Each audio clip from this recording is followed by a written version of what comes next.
Did you know that people in China over 3,000 years ago consulted horoscopes just as we do today?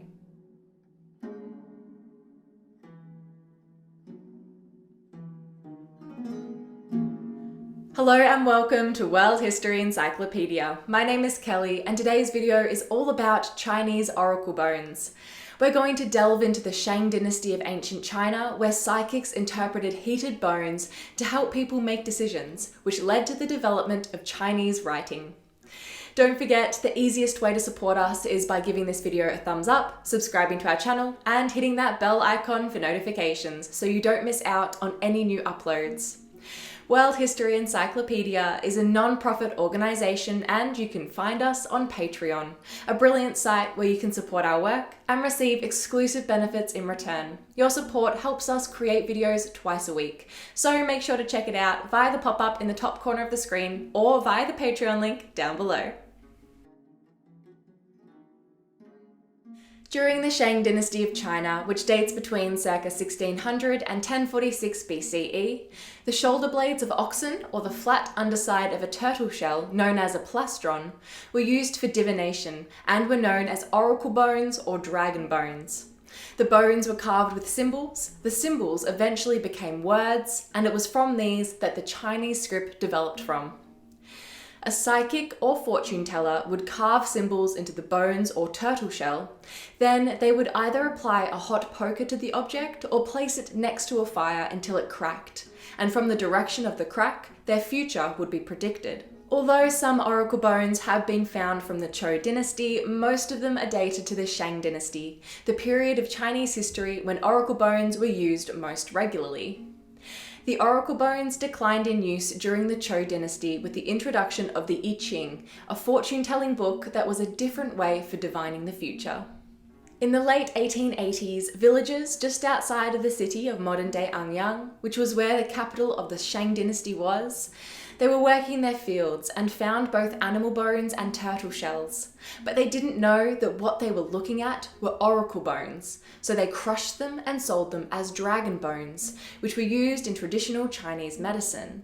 When Wang Yirong, the Chancellor of the Imperial Academy, received some dragon bones in 1899, he, along with his friend Lu Yi, noted that the bones seemed to be covered in writing. Wang died the next year without finding out where the bones came from, and although Lu published the first book on oracle bone inscriptions, he also never found out where they were from. In 1908, a scholar and philologist, Lu Chenyu, discovered they were coming from the fields outside of Anyang, and when he travelled there, he found thousands of them. He also found that the farmers unearthed them all the time and just scraped off the inscriptions so they'd look like dragon bones, and then sell them to the people who dealt in such things for apothecaries. After Lu Chenyu published his finds and translated the inscriptions, far more scholars became interested in the oracle bones. And so the farmers began to sell them instead to scholars, museums, collectors, and universities.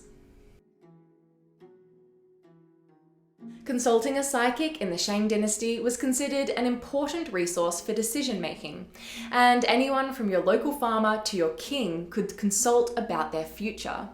It was believed that these psychics were in touch with the spirit world of the ancestors and the gods, and that they knew the future. Each psychic would have a specialty like money, love, or work, but they could still help answer questions about any topic. They would either buy the bones from a merchant who had already prepared them, or they got the bones and personally cleaned them. The psychic would keep the bones in their shop, and someone would come along and ask them, "Should I bring my oxen to market next month?" And then the psychic would carve that question into the bone, then heat it until it cracked. Then the psychic would interpret the crack and tell their client whether they should bring the oxen to market next month or not. The people of ancient China asked all sorts of questions like this one, but about their love life, whether to travel, advice on financial decisions, and even on making war.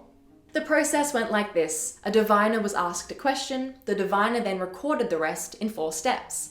First, the date the question was asked on, the name of the diviner, and sometimes the name of the person asking would be written down. This was the preface. Then there was the charge, which was the topic of the question, like finance. And then the specific question, like, should I take my oxen to the market next month? Then there was the prognostication, which was the heating of the bone in order for it to crack and then be interpreted. And finally was the verification, which was whether the prophecy ended up being true and what happened to the person who asked the question. So, for example, they took the oxen to the market the next month and made a large profit off them.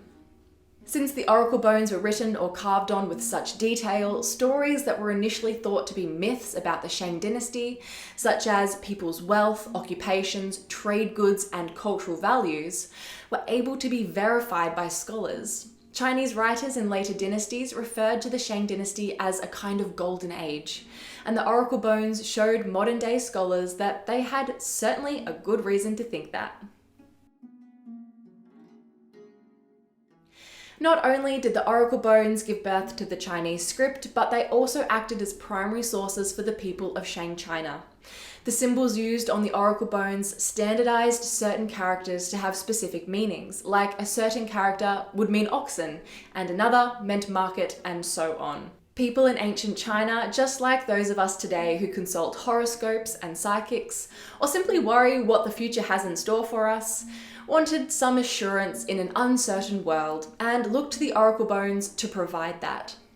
Since the poorer population couldn't afford to consult the psychics as often as the upper class, we get more of an insight into the concerns of the Shang elite, which extended to the king, than the common people. But we can infer from the questions asked by the rich what might have also been important to the poor, along the lines of marriages, finances, and everyday questions regarding one's future.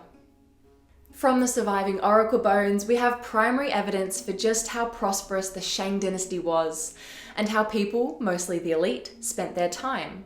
Since the oracle bones were dated, we have exact details for events like when cities were built, astronomical events, when taxes were raised or paid, when animals and objects were sold, and even when marriages were arranged.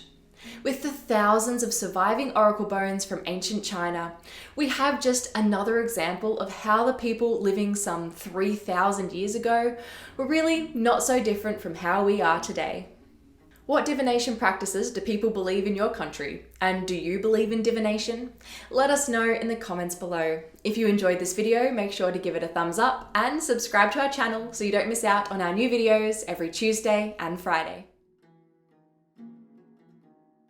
This video was brought to you by World History Encyclopedia. For more great articles and interactive content, head to our website via the link below. If you like my shirt, you can find this design and a bunch more in our shop at worldhistory.store, or you can find a link for it down below.